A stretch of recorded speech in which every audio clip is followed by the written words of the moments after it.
Guys हम जंगल में enter करने ही वाले थे, यहाँ पे सब्सक्राइबर मिल गए हमको। चलो फोटोज वगैरह लेते हैं फिर चलते हैं जंगल में। चलेंगे। फाइनली हम जंगल में एंटर करने वाले हैं। वो भी नदी है, देखो यहाँ पे नदी है और अब खतरनाक ऑफ रोडिंग आने वाली है।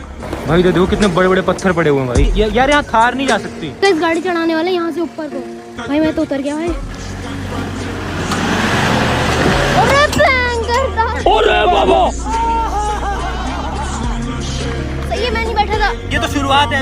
अभी हम जंगल के बीच में आ गए एकदम। यहाँ पे देखो पूरी झाड़ियाँ झाड़ियाँ हैं। गाइस ये देखो चल कहाँ रहे हैं हम भाई। यहाँ पे कोई रास्ता ही नहीं है, कोई रास्ता ही नहीं है यहाँ पे भाई।